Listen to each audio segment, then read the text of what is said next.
തന്ത്രിക്കേസും സ്വർണ്ണക്കൊള്ളയും മാത്രമല്ല താഴ്മൺ തന്ത്രി കുടുംബത്തിനുമേൽ അവമതിയുടെ കരിനിഴൽ വീഴ്ത്തിയിട്ടുള്ളത്. കന്നഡ ചലച്ചിത്ര നടി ജയമാല ശബരിമല ശ്രീകോവിലിൽ കയറി വിഗ്രഹത്തിൽ തൊട്ടുവെന്ന് വെളിപ്പെടുത്തിയത് കേരളത്തിലുണ്ടാക്കിയ കോളിളക്കം ചെറുതായിരുന്നില്ല. 2006 ജയമാല ഇത്തരത്തിലൊരു വെളിപ്പെടുത്തൽ നടത്തിയത്. ശബരിമലയിൽ സ്ത്രീകൾ പോകുന്നതും വിഗ്രഹത്തിൽ തൊടുന്നതും തെറ്റാണെന്നറിയില്ലായിരുന്നു. തൻ്റെ നാടായ ചിക്കമംഗളൂരിലും കർണാടകയുടെ മറ്റ് ഭാഗങ്ങളിലും ക്ഷേത്രങ്ങളിൽ ആർക്കും കയറി വിഗ്രഹത്തിൽ തൊടാമെന്നും ജയമാല പറഞ്ഞു. 1986 27 വയസ്സുള്ളപ്പോഴായിരുന്നു സന്നിധാനത്ത് ജയമാലയുടെ സന്ദർശനം. മുന്നിലെ തിരക്കിൽപ്പെട്ട് ശ്രീകോവിലിനുള്ളിൽ വീണുവെന്നും അയ്യപ്പ വിഗ്രഹത്തിൽ തൊട്ടുവെന്നുമായിരുന്നു ജയമാലയുടെ വെളിപ്പെടുത്തൽ. ഒരാൾ തട്ടി വീണാൽ പോലും വിഗ്രഹത്തിൽ തൊടാനാവില്ലെന്നായിരുന്നു അപ്പോഴത്തെ കണ്ടെത്തൽ. അവിടെ മുതൽ തന്നെ നടിയെ ബോധപൂർവം കയറ്റിയതാണെന്ന വാദം ശക്തമായി. വളരെ മുൻപ് സ്ത്രീകൾ എത്തിയിരുന്നുവെങ്കിലും വിഗ്രഹത്തിൽ തൊടുക എന്നത് അന്നും ഇന്നും അസാധ്യമാണ്.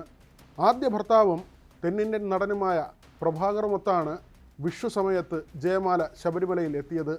പ്രഭാകറിന് കാലിൽ ശസ്ത്രക്രിയ നടത്തേണ്ടി വന്നപ്പോൾ അയ്യപ്പനോട് പ്രാർത്ഥിച്ചാൽ അസുഖം മാറുമെന്ന് പലരും നിർദ്ദേശിച്ചിരുന്നു.